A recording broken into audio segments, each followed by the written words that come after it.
Es tiempo de abrir la Biblia juntos, de conectarnos con su palabra y de andar en el camino. Como iglesia estamos trabajando con una estrategia que involucra 4C, porque son las palabras, la letra con la que empiezan varias palabras. La primera es cree, la segunda es conéctate, la tercera es crece y la cuarta es comparte. Y es un ciclo, porque cuando usted comparte, alguien va a creer. Si alguien cree, se conecta a la iglesia. Si se conecta a la iglesia, empieza a crecer. Y si empieza a crecer, pasa a compartir. Estamos dándole a la primera palabra, que es creer, y hemos estado hablando de pedirle al Señor dirección para saber a quién quiere que le compartamos el evangelio. Así que seguimos recordándole que estemos orando por eso.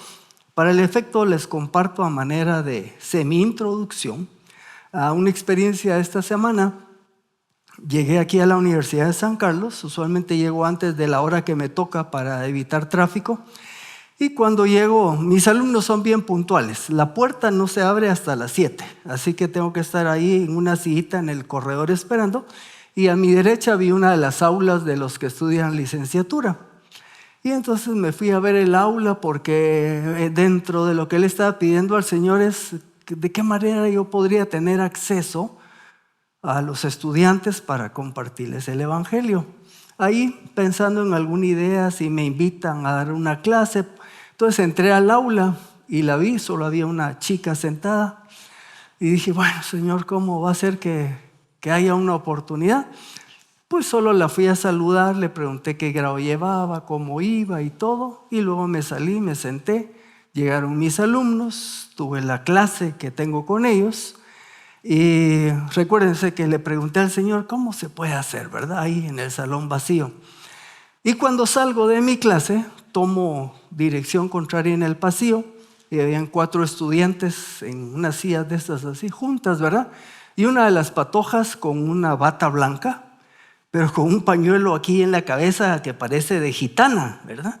Entonces iba yo pasando y no iba con la intención de hacer nada, pero cuando lo veo con la bata blanca, le digo, usted es catedrática. Yo sabía que no, ¿verdad? Pero usted es catedrática. Le digo, no, me dijo, soy alumna, es que tengo un laboratorio.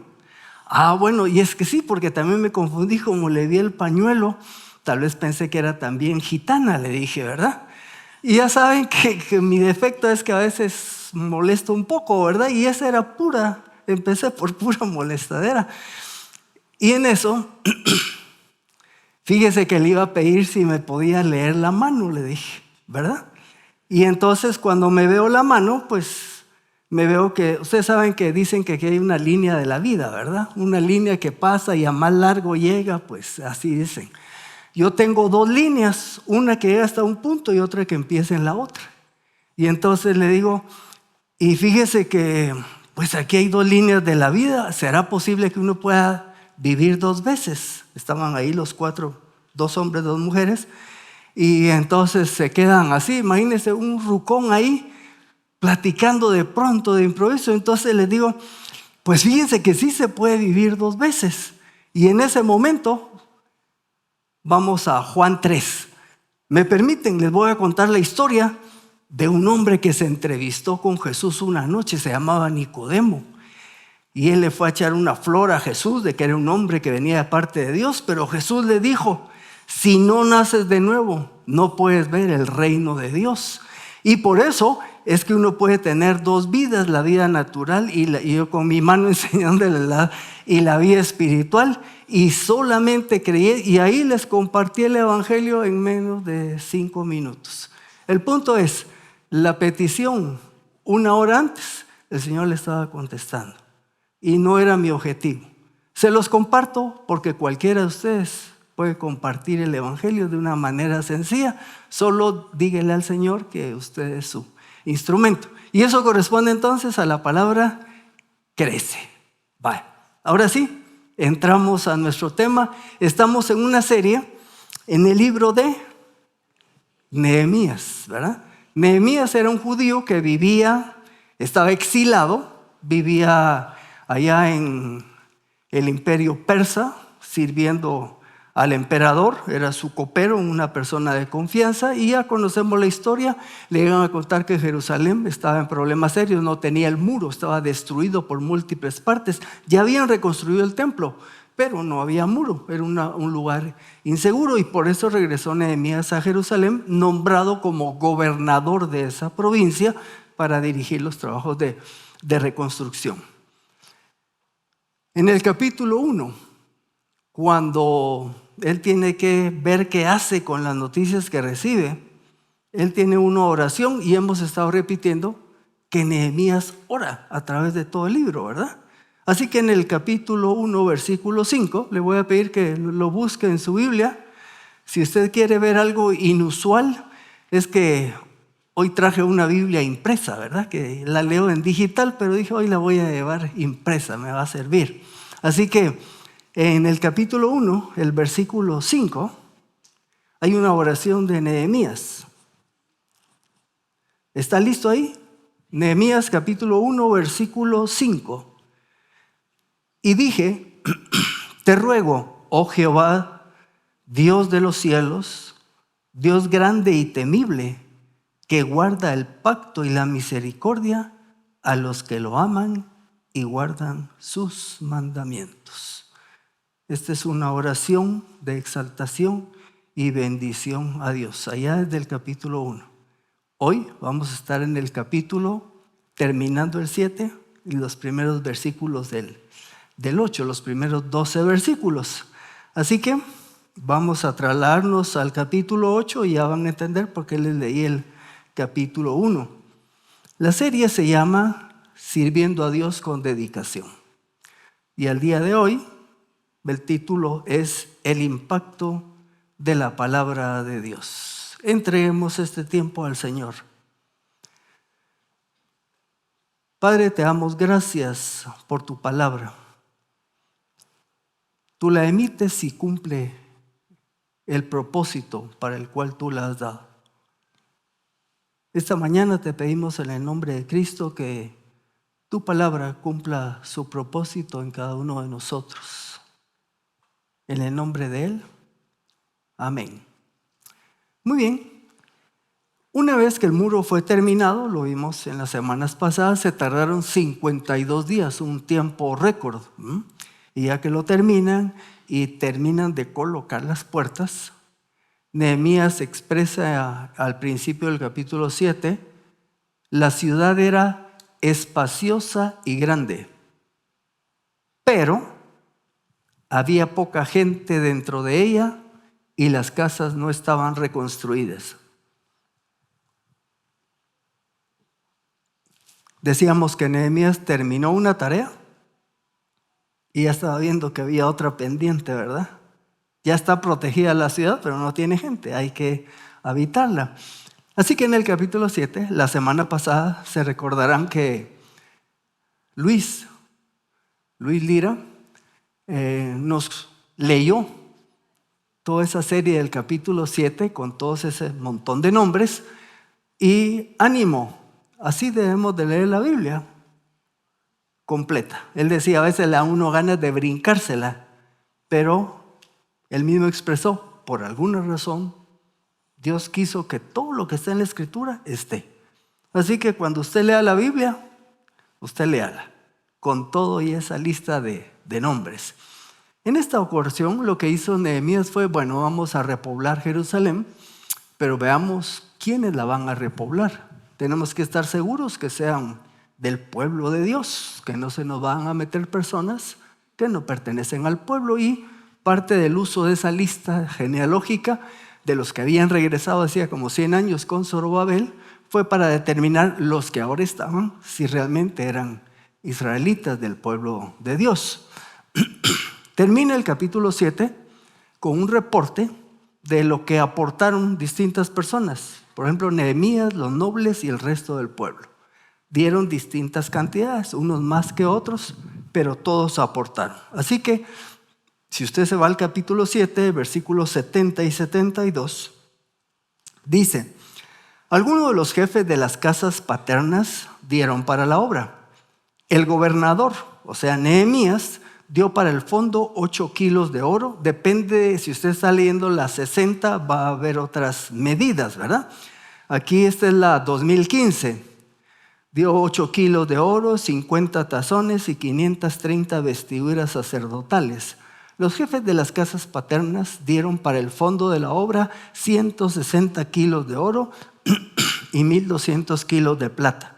Lo que dio el resto del pueblo fue 160 kilos de oro, 1,100 kilos de plata y 60 túnicas sacerdotales. ¿Qué sacamos de aquí? Lo importante es ver el corazón de toda la gente con una disposición de dar para la obra. ¿Qué podemos aprender nosotros? Bueno, aprender de que así como ellos en su momento dieron para la obra del Señor, yo también puedo participar en esa obra del Señor. Hoy, en el video del inicio, por ejemplo, nos lanzaron un reto en una área que es al oriente del país. Si el Señor toca su corazón y usted quiere ofrendar, lo puede hacer a través de la iglesia.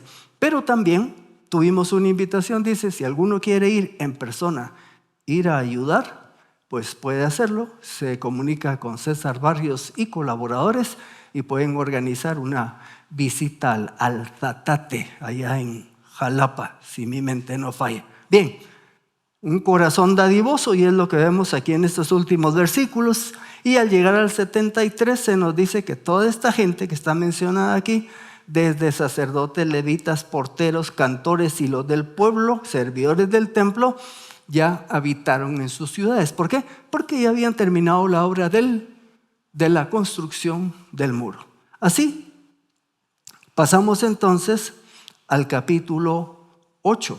Por cierto, dice que esta época la definen ahí como que era el 7º mes, ¿verdad?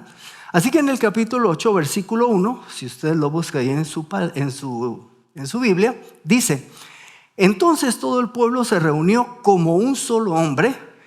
Hemos visto que habían divisiones, ataques en la historia anterior, los primeros 7 capítulos, pero aquí se nos dice que el pueblo para este punto estaban unidos. Dice que se reúnen como un solo hombre en la plaza que está frente a la puerta de las aguas.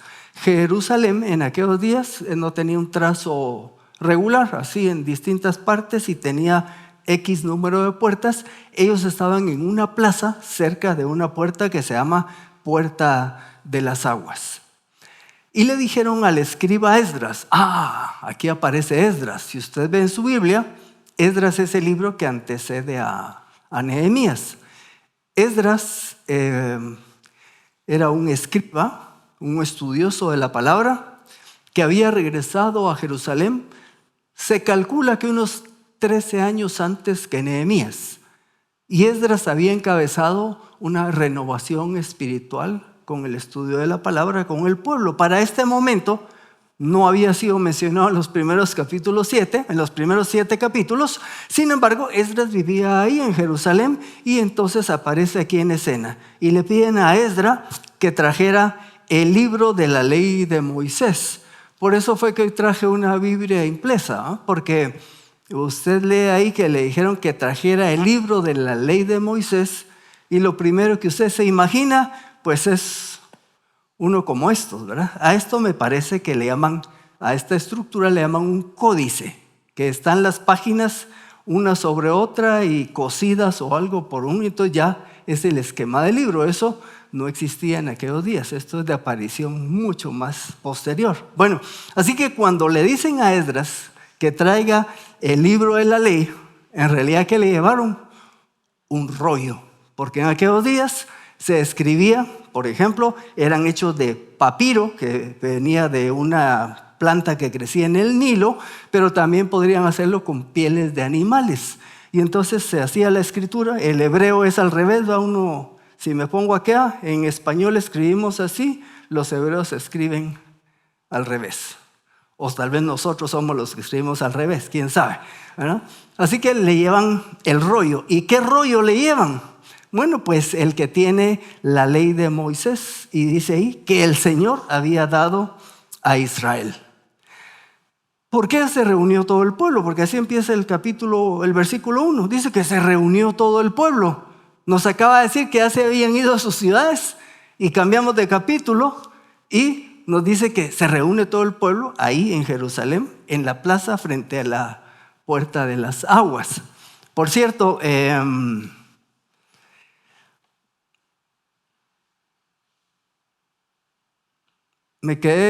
iba a hacer un comentario, ahorita se me fue, así que no me preocupo. ¿Por qué iniciaba esta reunión el día en el mes séptimo? Bueno, es que en ese mes se celebraba una fiesta, que era la fiesta de las trompetas. No sé si ustedes han oído hablar del shofar. Ahora se ha puesto de moda. Yo me puse, estas eran, porque recordémonos, dijimos hace unas semanas que estudiamos la Biblia para entender qué fue lo que se escribió para la gente que recibió la palabra en ese tiempo. ¿Estamos? Pero nosotros estamos siglos después de eso. Traigan el libro y nosotros pensamos en esto. No, era un rollo. Y tocaron las trompetas. Y usted se imagina aquellas trompetas de color bronce, ¿va? Trompeta, trombón y todo lo... No usaban eso. Ellos usaban cuernos de carnero y de otros animales y con eso hacían las trompetas. Hay venta de shofar ahora en Guatemala y hay cursos para tocar shofar. Les cuento, yo conozco de un pastor que da un seminario para alabar al Señor usando shofar, ¿verdad? Y si ustedes buscan en YouTube, hay unos que aparecen tocando el cuerno y distintos sonidos. A mí me sonó todo igual, pero le tienen nombres y todo. Bueno, era una fiesta de trompetas que se celebraba en ese tiempo y donde aparece, hay varios pasajes. Uno de ellos, Levítico 23-24, dice: el Señor habló a Moisés diciendo, habla a los hijos de Israel y diles, el primer día del mes séptimo tendrán una fiesta sabática, una conmemoración con estrépito de trompetas, o sea, estos cuernos, estos shofares, ¿verdad? Y una asamblea sagrada. No harán ningún trabajo laboral y presentarán una ofrenda quemada al Señor. Así que ahora ya vemos por qué se reunieron. Porque era una convocación de una de las varias fiestas que tenía el pueblo de Israel. Le dijeron a Esdras que trajera el libro de la ley de Moisés. ¿Qué libros contenía la ley de Moisés? Pues eran los famosos 5 que le llamamos el Pentateuco, o los hebreos dicen Torá, que son Génesis, Éxodo, Levítico, Números y Deuteronomio, ¿verdad? Vale. Ahora la pregunta sería, y yo tengo que reconocer que empecé estudiando el pasaje con un poco de animadversión por el pueblo de Israel, ¿verdad? Porque digo yo, ahora se reúnen como un hombre y después de todo lo que habían estado haciendo, se explotaban económicamente unos a otros, se habían mezclado con otros pueblos y estaban un poco, y por eso que se reunieron porque se pusieron espirituales de pronto, ¿verdad? Fue un poco sarcástico el pensamiento. O se reunieron por la celebración que estaba indicada en las Escrituras. Pues yo digo que ambas, ¿verdad? Estaba prescrito que ese día hubiera una celebración, pero también Dios estaba tocando el pueblo, tocando el corazón del pueblo. Ahora yo estaba medio inquieto y la verdad es que estaba inquieto conmigo mismo. Porque al fin y al cabo, como es el pueblo de Israel, así también soy yo. También le he fallado múltiples veces al Señor. Así que ya cuando vi eso dije, tranquilos, ya, amigos nuevamente, entiendo, ¿verdad? Así que algo iba a suceder, algo iba a suceder. Versículo 2. El primer día del mes séptimo, el sacerdote Esdras trajo la ley ante la congregación de hombres y mujeres. Interesante, ¿verdad? Usualmente parece que parecen más los hombres, pero aquí aparecen hombres y mujeres y un tercer grupo. ¿Cuál es? Toda la patojada. Con una descripción dice, y todo el que era apto para entender lo que se oía. O sea que todo el chirizadal podía llegar si ya tenían edad para entender lo que se iba a leer. Entonces tenemos hombres, mujeres, niños y adolescentes que tuvieran edad para entender. Bueno, el versículo 3. Y leyó el libro desde el alba hasta el mediodía. Según los cálculos, por ahí de las 6 de la mañana hasta el mediodía. 6 horas, ¿verdad? Eso está grueso. Nosotros media hora ya sentimos que fue una hora monumental, ¿verdad?, de lectura de la palabra. Entonces se dispararon 6 horas. ¿Dónde? En el mismo lugar, frente a la plaza donde estaba la puerta de las aguas. Repite de nuevo, hombres, mujeres, y cuántos podían entender. Y los oídos de todo el pueblo estaban atentos al libro de la ley. La pregunta sería, cada vez que me acerco a la palabra, ¿están mis oídos atentos a lo que el Señor me va a decir? O me acerco a veces a la palabra por costumbre, como un rito nada más, una costumbre evangélica, decía por ahí un señor, ¿verdad? Hay que leer la Biblia y se lee. Fue una lectura de 6 horas. Era un rollo. Y se cree que participaron varios en el manejo del rollo y también en su lectura. El versículo 4 nos dice, el escriba Esdras, estoy algo trabando la lengua, ¿verdad? El escriba Esdras estaba sobre una plataforma de madera que habían hecho para ello. Algunos preguntan, ¿fue una reunión espontánea? De pronto nos reunimos y todo. Algunos dicen, no, porque la estaban preparando. Posiblemente Esdras y su equipo ya se habían preparado, hicieron una plataforma, ¿verdad? Y con él estaban varias personas, unos a su derecha, otros a su izquierda. Matatías, Sema, Anías, Urías, Hilquías y Maasías estaban a la derecha. Y a su izquierda, Pedaías, Misael, Malquías, Hasum, Hasbadana, Zacarías y Mesulam. Y usted se podría preguntar, ¿y ellos quiénes son? El pasaje no dice. Los estudiosos consideran que eran posiblemente sacerdotes o ancianos del pueblo de Israel o personas de cierta prominencia dentro del pueblo de Israel que estaban ahí. La plataforma, me puse a calcular, bien podría ser algo parecido a esta, ¿verdad? Donde pudieran caber 6 y 7, 13 personas. Y aquí Esdras con el rollo. La altura quizás más alta que esta porque era varios miles de personas. Y cuando yo leo todo esto, hasta cuando Jesús hablaba por allá, digo, ¿cómo le harían sin equipo de sonido?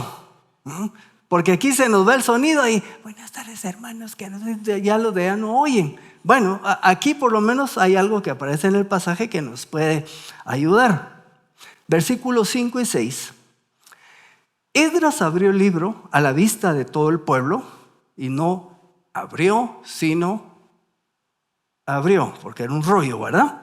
Él estaba más alto que todo el pueblo y cuando lo abrió, todo el pueblo se puso de pie. Entonces Esdras bendijo al Señor, el gran Dios, y todo el pueblo alzando las manos respondió, amén, amén. Luego se inclinaron y adoraron al Señor con el rostro a tierra. Si cuando estudiamos la Biblia, pues queremos aprender qué fue lo que el Señor comunicó o hizo en el momento en que se está describiendo en su contexto esta escritura, que es parte de lo que vamos haciendo cuando hablamos de dónde estaban, tiempo histórico, etcétera, etcétera. Hay otro elemento cuando estudiamos la Biblia y es decir, bueno, perfecto, ya veo, Esdras abre el rollo, la gente tiene una reacción, y ahí lo estamos leyendo en estos 2 versículos, y surge una pregunta también es, bueno, ¿y eso 2000, 3000 años después? ¿Qué tiene que ver conmigo? Ahí andan por el año 440 y pico antes de Cristo, más 2000 que llevamos, 2500 años después, ¿qué tiene que ver con nosotros? Y ese es el otro elemento de por qué estudiamos la Escritura. Dándole, revisando, oyendo y todo, vaya, voy entendiendo, pero me hacía una pregunta, sí, pero ¿y qué? ¿Qué aprendo yo? ¿Verdad? Les dije que había empezado con animadversión al pueblo, y ya el Señor me cambió. Y luego ahí decían, sí, bueno, pero ¿y qué? Ya estoy viendo la información y todo lo demás, pero ¿qué más? ¿Verdad? Bueno, ahí es el Señor como obra. En esta sección encontré que cuando uno se acerca a la palabra de Dios, tengo que tener una actitud y una respuesta. 1, la actitud correcta. Y 2, la respuesta correcta. Primero, la actitud correcta. Voy a volver a leer. Esdras abrió el libro a la vista de todo el pueblo, porque él estaba más alto que todo el pueblo. Y cuando lo abrió,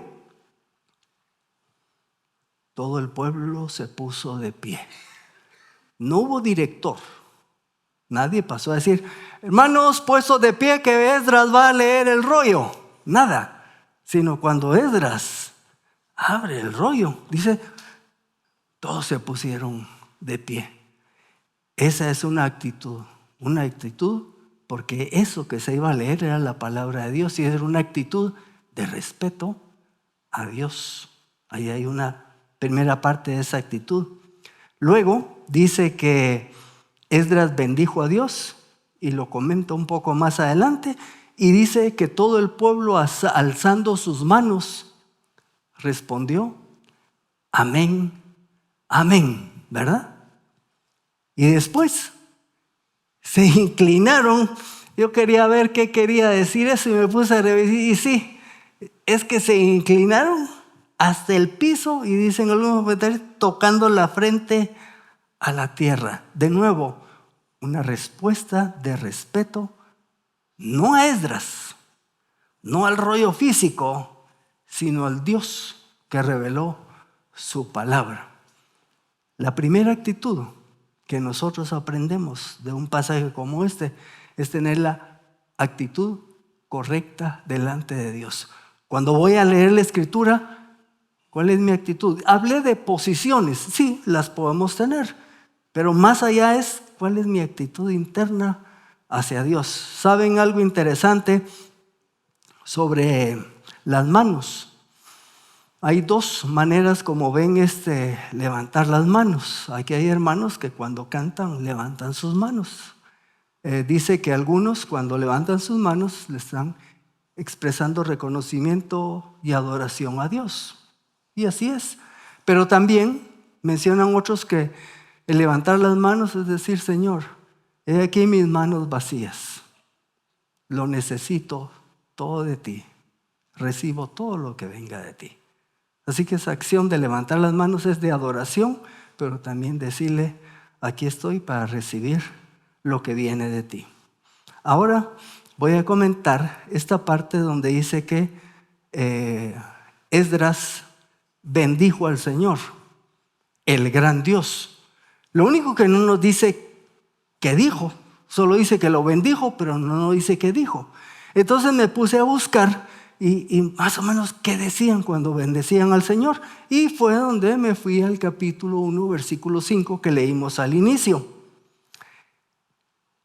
Oh Señor, Dios de los cielos, Dios grande y temible, que guarda el pacto y la misericordia para con los que lo aman y guardan sus mandamientos. Esta es una de las bendiciones que usaban los israelitas para bendecir a Dios. Capítulo 9, versículo 32 siempre de Nehemías. Nehemías va a expresar esta oración. Ahora pues, oh Dios nuestro, y oigan, Dios grande, fuerte y temible, que guardas el pacto y la misericordia. Nuevamente, ¿verdad?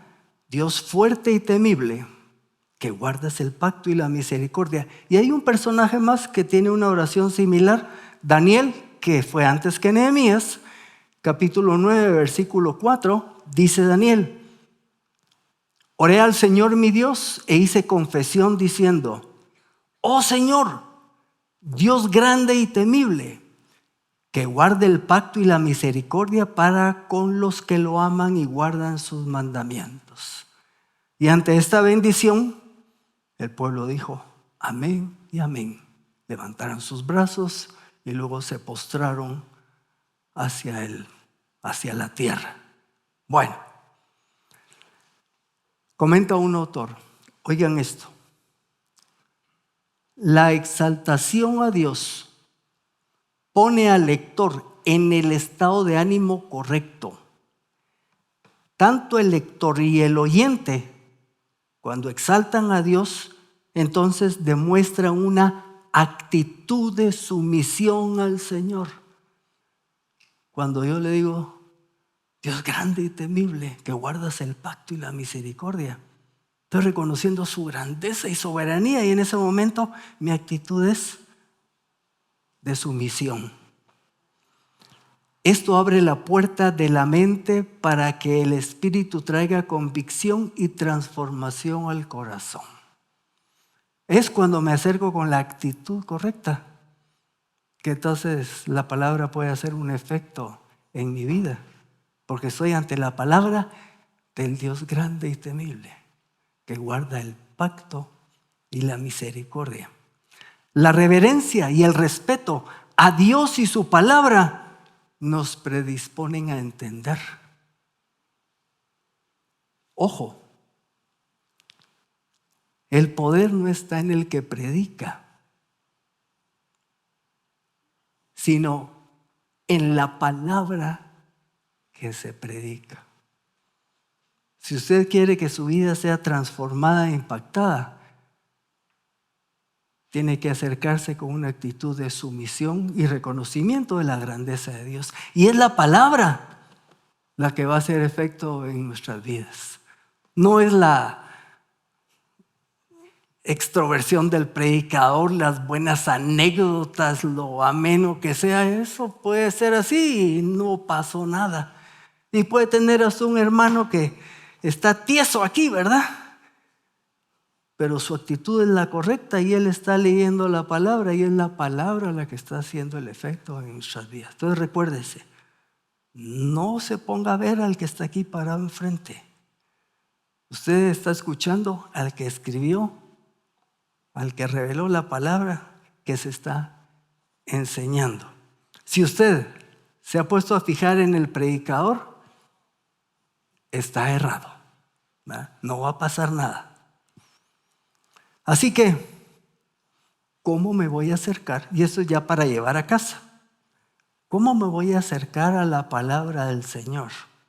¿Cuál es la actitud con la que me voy a acercar? Con una actitud de adoración y sumisión, estando consciente de la majestad y el gran poder de Dios. Ojo, majestad y gran poder de Dios, así como la fidelidad de ese Dios a las promesas que Él nos ha dado, y la compasión, la misericordia que nos ha tenido.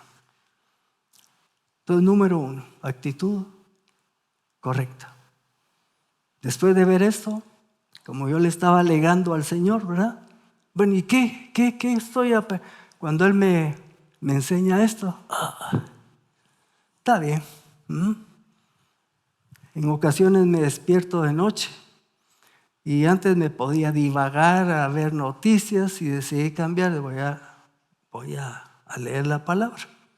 Pero medio amodorrado, me quedaba dormido a veces, ¿verdad? Claro, era mejor que estar viendo noticias, pero con esto, entonces me pasó, me despierto y entonces dije, ok, momento. Me siento, tengo una silla y Señor, grande y temible, que guardas el pacto y la misericordia para los que te aman y guardan tus mandamientos. Y entonces agarré mi telefonito con la escritura y empecé a leer de esa manera. Así que le invito a que lo ponga en práctica. Acérquese a la palabra reconociendo la majestad y grandeza de Dios, y que es un Dios fiel y compasivo. Número 1. Avancemos. Versículos 7 y 8. Entonces los levitas, Jesúa, Bani, Serebías, Jamín, Acub, Sabetai, Odías, Maasías, Kelita, Azarías, Josabed, Hanán y Pelaías explicaban la ley al pueblo, mientras el pueblo permanecía de pie en su lugar. Ellos leían el libro de la ley de Dios, explicando y aclarando el sentido de modo que entendieran la lectura. De nuevo, el objetivo de estudiar la palabra es es entenderla. Ahora, van a haber pasajes más fáciles y otros más difíciles. Unos salta a primera vista, otros hay que escudriñar, limpiar. Han visto los arqueólogos, ¿verdad? Empiezan quitando piedrotas grandes, ya que están, agarran una su brochita y empieza hasta que al fin aparece lo que están buscando. Pues a veces nos pasa así. Algunos están a flor de tierra y otros hay que escudriñar más profundamente. ¿Para qué? Para entender lo que dice la palabra. Y hay dos maneras: la que usted hace en su casa personalmente, y cuando usted está acá en la congregación y hay un maestro, un predicador que nos está ayudando a entender ese significado. Pero no dependa usted solo de cuando se reúne. Pero si solo viene cada 7 días, está perdido, ¿verdad? Usted tiene que hacer esto en su casa. Tiene que ir aprendiendo cómo leer más y mejor y entender más y mejor la Escritura. Aquí hay muchos hermanos que le pueden orientar acerca de cómo hacerlo. Y si no, como siempre, platicamos a la salida. Se nos dice que esta lista de nombres que mencioné, levitas, diferente de los que estaban con Esdras en la plataforma. Estos levitas se considera que se metían dentro del pueblo en grupos, y lo que se leía ellos lo iban explicando para darles el sentido. En ocasiones nuestras versiones tienen algunas pequeñas variantes, y por esa razón me jalé una Biblia impresa, porque la que yo tengo, que es 2015, menciona la lista y dice que explicaban la ley al pueblo.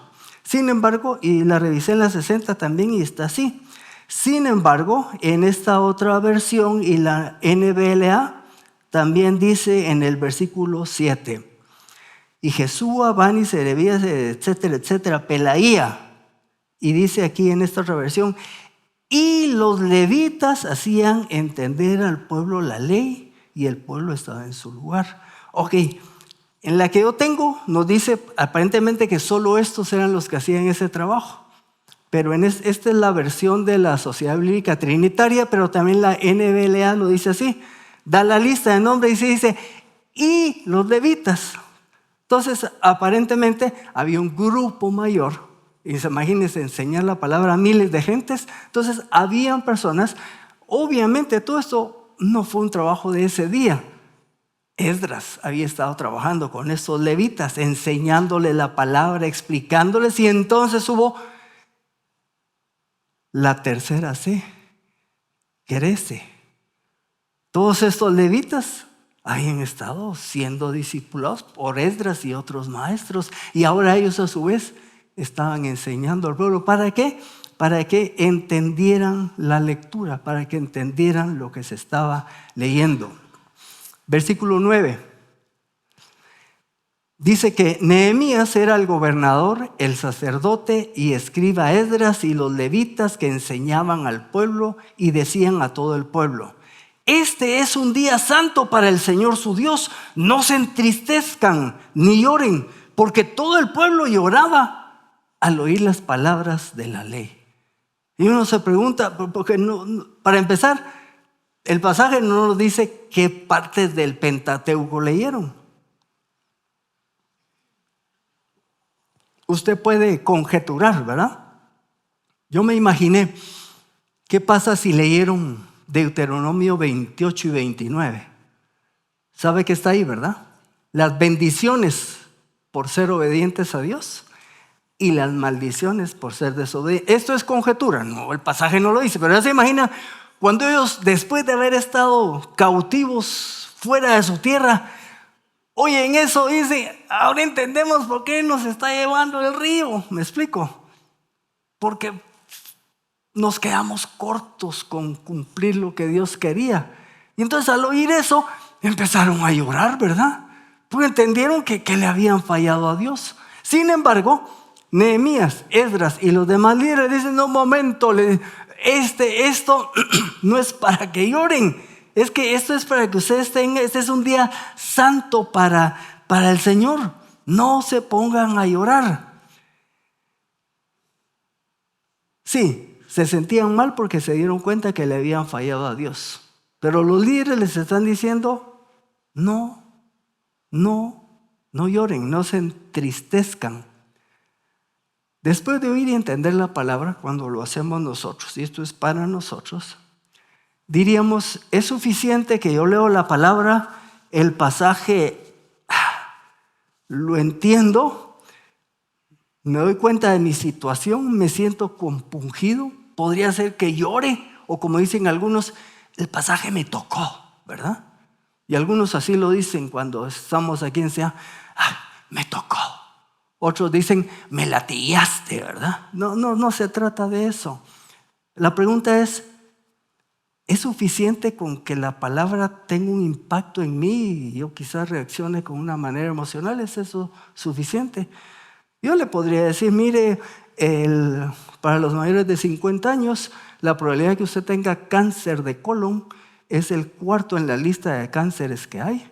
Usted también puede tener un problema cardíaco, puede tener problema de pólipos y le puedo hablar de 10,000 cosas. Y usted, si es 50 para arriba, no me he hecho ningún examen de eso, se siente compungido, ¿verdad? O cualquier situación que le mencione. Ahora, ¿es eso suficiente? No, a menos de que usted mañana llame a su médico y le diga, mira, me quiero ir a hacer un chequeo. Ahí ya cambió la cosa. Así que el leer, entender la palabra, si no hay algo que viene después, se quedó tan solo en una emoción.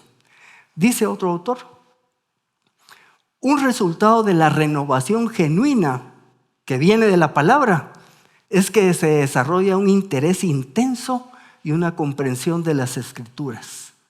La gente que ha sido reavivada por la palabra se deleita con eso.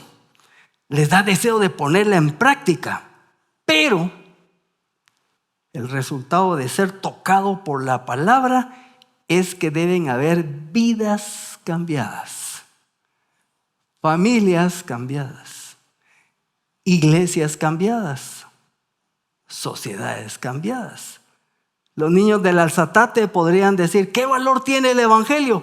Estamos desayunando, pero se les está llevando también la palabra, ¿me explico? Y en la casa, pues el cambio que sea, que amerite el papá, la mamá o los hijos, ¿verdad? Ya no te voy a exasperar, hijo mío. Te voy a disciplinar, pero no te voy a llevar a ira. Y viene el hijo y dice, y yo, padre, y yo te voy a obedecer. Porque eso es lo que dice la palabra. Es cuando lo llevamos a la práctica que tiene valor. Y entonces ahora estamos hablando de una respuesta correcta. El versículo 10 se les dice al pueblo, vayan, coman ricos manjares, beban bebidas dulces, envíen porciones a los que no tienen nada preparado, porque este es un día santo para nuestro Señor. No se entristezcan, porque el gozo del Señor es su fortaleza. El gozo del Señor, mi fortaleza es. Ahí está el canto, ¿verdad? Para la generación que lleva más kilometraje, los nuevos, pues creo que ya no conocieron ese tipo de cantos. El pueblo es instruido para que no se quede en el lloro, sino que se gocen al comer y compartir los alimentos que habían preparado, para ellos y para los que no tenían disponibilidad de esos alimentos. Es un día de gozo y este gozo es la fortaleza de los que creen. Así que, ya para ir terminando, los levitas hacían que todo el pueblo guardara silencio y decían, callen, porque el día es santo, no se entristezcan. Así todo el pueblo se fue a comer y a beber y a enviar porciones y a regocijarse con gran alegría. Pero tomen nota, porque habían entendido las palabras que les habían enseñado. Ahora, entendieron las palabras, pero tuvieron una acción. Les dijeron, gócense y comparten un tiempo de comunión, y fueron y lo hicieron. Y es donde estoy hablando de la respuesta correcta. Se entiende la palabra, ¿para qué? Para ponerla en práctica. La lectura y entendimiento de la palabra debería producir gozo en el pueblo, pero el pueblo debería enfocarse, ojo, en el Dios Santo y su gracia. ¿Por qué iba a haber gozo? Porque están leyendo en la Escritura que el Dios grande y temible que cumple el pacto y la misericordia para todos los que le obedecen. Eso es lo que produce gozo, el entender que a pesar de mi pecado y cómo fallé, ¿por qué voy a tener gozo? Porque es que mi Dios es misericordioso y compasivo. Eso es lo que producía gozo en el pueblo. Entonces, cuando yo leo la palabra, entienda, enfóquese en Dios y no enfóquese en usted. Sí, pero es que pequé, yo le fallé, yo no he sido tan fiel. Usted se está enfocando en usted. Vuelva a leer.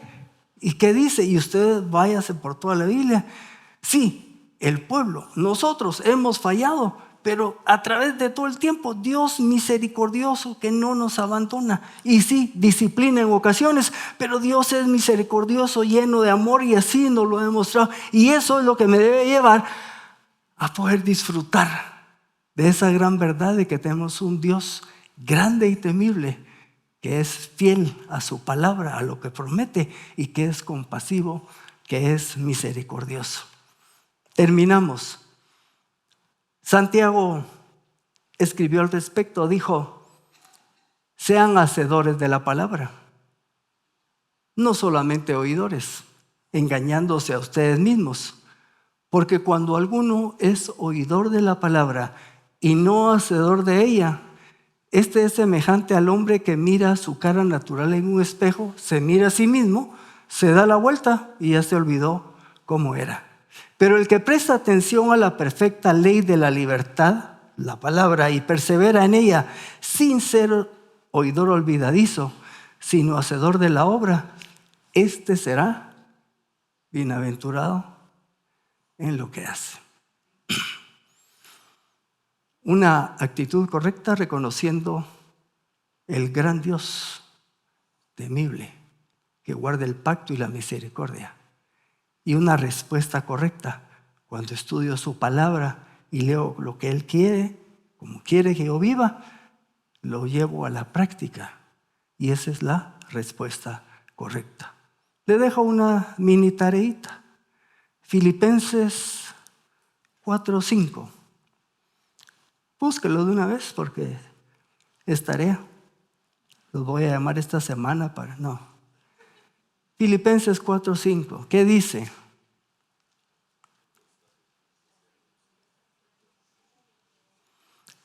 Si fuera la 60, dice, ¿vuestra qué? Gentileza sea conocida por todos los hombres. Y si ve otra versión, le va a decir su amabilidad. ¿Sí? ¿Qué tan difícil es entender lo que dice ahí la Escritura? Esto está fácil, ¿verdad? Ahora, ¿cómo somos hoy en la tarde en la casa o mañana? ¿Sale a flor nuestra gentileza? ¿O van estos dos patojos manejando en el carro y se irritaron por algo?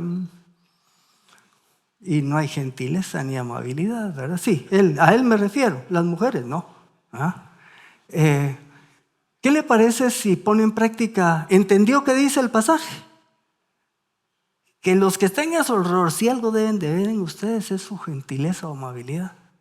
Bueno, trate de ponerlo en práctica en estos días y así practica una respuesta correcta.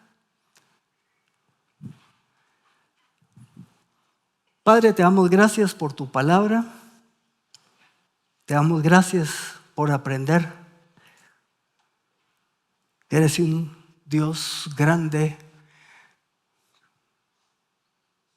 al que tenemos un gran respeto, temible. Pero también te damos gracias porque tú cumples tus promesas, guardas el pacto y eres misericordioso, eres compasivo con nosotros. Y te damos gracias porque en tu palabra no solo aprendemos acerca de ti, sino de cómo quieres que vivamos. Ayúdanos a entenderla, pero a practicarla. En el nombre de Jesús oramos. Amén. Gracias por acompañarnos hoy. Esperamos que vuelvas y sigas conectado con la palabra. También te invitamos a que nos sigas en nuestras redes sociales. Hasta pronto.